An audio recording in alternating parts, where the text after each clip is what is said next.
சாய்ராம். சாய்பாபாவின் சரித்திரம். சாய் குடும்ப உறவினர்கள் அனைவருக்கும் என் இனிய காலை வணக்கம். இன்று பிறந்த நாள் காணும் மற்றும் மணநாள் காணும் அனைத்து சகோதர சகோதரிகளுக்கும் எங்களது இனிய வாழ்த்துக்கள்.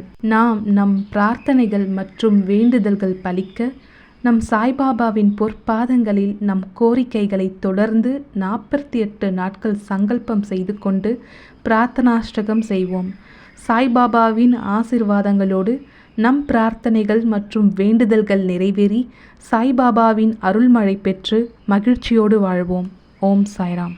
இன்று நம் சாய்பாபா கூறுகிறார், இன்பத்தை மட்டுமே நாடுபவர்கள் என்னை விட்டு விலகிச் செல்ல நேரிடும். ஆனால் துன்பத்திலும் என் நாமத்தை இடைவிடாது ஜெபித்து கொண்டிருப்பவர்கள் இன்னும் அதிக நெருக்கமாய் என்னிடம் வரக்கூடும். என்னிடம் நெருக்கம் கொண்டால் உன் நியாயமான ஆசைகள் அத்தனையும் சர்வ நிச்சயமாக நிறைவேற்றப்படும். நம்பிக்கையை இழந்துவிடாதே கண்மணி. நீ என்றும் என்றென்றும் நெருக்கமான என் செல்ல பிள்ளை. உன் ஆசைகள் நியாயமானதாக இருப்பின் அது சர்வ நிச்சயமாக நிறைவேற்றப்படும். இனி ஏனும் நம்பிக்கையோடும் தைரியத்தோடும் இருப்பாயல்லவா? உன் சாயப்பா நான் இருக்க பயம் ஏன்? ஓம் சாய்ராம். ஜெய் சாய்ராம்.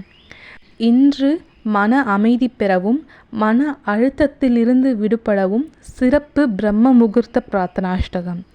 ஓம் சாய்ராம். பிரார்த்தனாஷ்டகம்.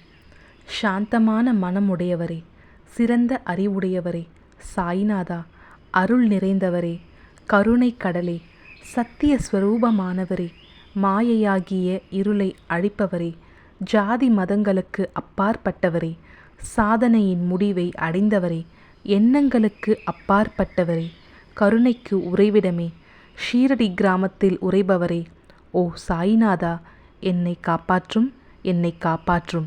ஞானமாகிய கதிரவனே, ஞானத்தை அளிப்பவரே, எல்லாவித நன்மைகளையும் செய்பவரே, பக்தர்களின் இதயத்தில் உலவும் அன்னமே, உமது பாதங்களை அடைந்தவரை காப்பவரே, சிருஷ்டி செய்யும் பிரம்மா நீ, காக்கும் தெய்வமான லக்ஷ்மியின் கணவன் விஷ்ணுவும் நீயே, உண்மையில் உலகங்களையும் லயமடையச் செய்யும் ருத்ரனும் நீயே. நீர் இல்லாத இடம் இவ்வுலகில் எங்கும் இல்லை. சாய்நாதா, நீர் எல்லாம் அறிபவர், எல்லோரின் இதயத்திலும் உறைபவர். எனது எல்லா குற்றங்களையும் மன்னிக்க வேண்டுமென்று வேண்டுகின்றேன். பக்தியின்மை, சந்தேகங்கள் போன்ற அலைகளை விரைவில் நீக்குவீராக. நீர் பசு, நான் பச்சிலம் கன்று. நீர் சந்திரன், நான் சந்திர காந்தக்கல். உங்கள் பாதங்கள் கங்கா நதியின் ஸ்வரூபம் ஆனவை. அவற்றை நான் பக்தியோடு வணங்குகின்றேன். இப்போது உமது அடைக்கலம் அளிக்கும் அருள்மயமான கரங்களை எனது சிரத்தின் மேல் வைப்பீராக. எனது வருத்தங்களையும் கவலைகளையும் நீக்குவீராக. இந்த தாசகனு தங்கள் பணியாளன். இந்த பிரார்த்தனாஷ்டகத்தை கூறி நான் சாஷ்டாங்கமாக நமஸ்காரம் செய்கின்றேன். எனது பாவங்களையும் துன்பங்களையும் ஏழ்மையையும் உடனடியாக நீக்குவீராக. நீர் பசு, நான் கன்று. நீர் தாய், நான் குழந்தை. என் விஷயத்தில் மனதில் கடினம் கொள்ள வேண்டாம். நீர் மலையருகில் உள்ள சந்தன மரம், நான் முள்ளடர்ந்த புதர். நீர் புனிதமான கோதாவரி நீர், நான் பெரும் பாவி. ஓ குருராயா, உமது தரிசனம் ஏற்பட்ட பிறகும் என்னிடத்தில் உள்ள துர்க்குணங்கள் என்ற மாசு அவ்வாறே தங்கியிருக்குமாகில் உம்மை சந்தனம் என்று எவர் கூறுவர்? கஸ்தூரியின் அண்மையை அடைந்த மண்ணும் உயர்வாக மதிக்கப்படுகின்றது. மலர்களின் அண்மையால் நாரும் தலையில் உயர்ந்த இடத்தை பெறுகின்றது. மகான்களின் தன்மையும் இத்தகையதே. அவர்கள் எந்தெந்த பொருட்களை எல்லாம் ஏற்றுக்கொள்கின்றார்களோ அவற்றை உயர்ந்த நிலைகளை அடைவிக்கின்றார்கள். சிவபெருமான் விபூதி, கோவணம், நந்தி ஆகியவற்றை ஏற்றுக்கொண்டதால் எல்லா திக்குகளிலும் அந்த பொருட்களுக்கு மிகவும் மிகுந்த மதிப்பும் மரியாதையும் ஏற்பட்டுள்ளது. இடையர்கள் மகிழ்விக்கும் பொருட்டு பிருந்தாவனத்திலும் யமுனை நதிக்கரையிலும் ஜகத்துக்கெல்லாம் இறைவனானவன் தஹிகலா என்ற விளையாட்டை விளையாடினான். ஞானிகள் அவ்விளையாட்டையும் உயர்வாகவே மதிக்கின்றார்கள். அவ்வாறே நான் துராச்சாரியாயினும் உம்மை அடைந்துள்ளேன். ஓ குருராயா, எனவே இதை பற்றி உம் உள்ளத்தில் எண்ணிப்பாரும். ஓ குருராயா, இகத்திலும் பரத்திலும் எந்தெந்த பொருட்களை சுகம் என்று என் மனம் சந்தேகமற கருதுகின்றதோ அவற்றையெல்லாம் நிறைவேற்ற வேண்டும். உமது கருணையினால் இவ்வாறு செய்துவிடும். எனது மனதை அடக்கிவிடும். சமுத்திரத்தை இனிமையாக செய்துவிட்டால் பிறகு உப்புத்தன்மையை பற்றிய பயம் இல்லை. சமுத்திரத்தை இனிமையாக்கும் சக்தி உண்மையில் உனக்கு உண்டு.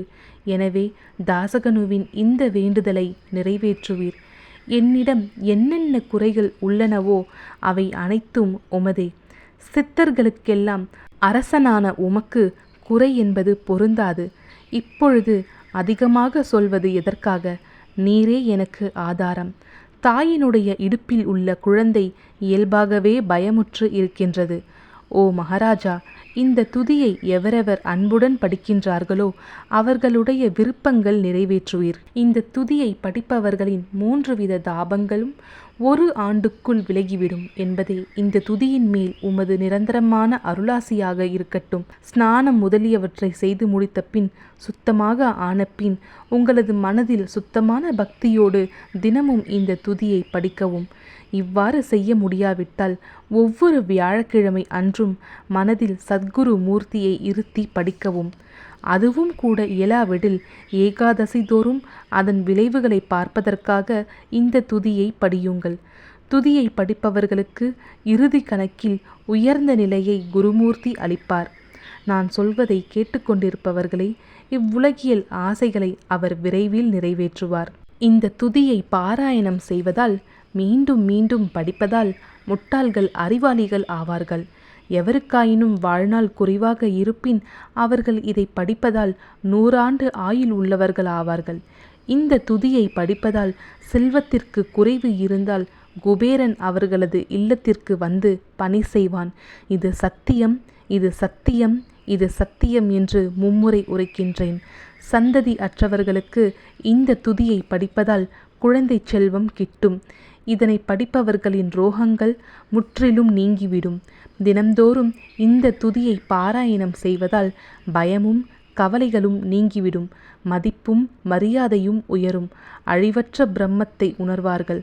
ஓ அறிவாளிகளே, உமது உள்ளத்தில் இந்த துதியை பற்றி நம்பிக்கை கொள்ளுங்கள். தர்க்கங்கள், தவறான எண்ணங்கள் ஆகியவற்றிற்கு கொஞ்சம் கூட இடம் கொடுக்க வேண்டாம். ஷீரடி சேஸ்திரத்திற்கு கிரமமாக யாத்திரை செல்லுங்கள்.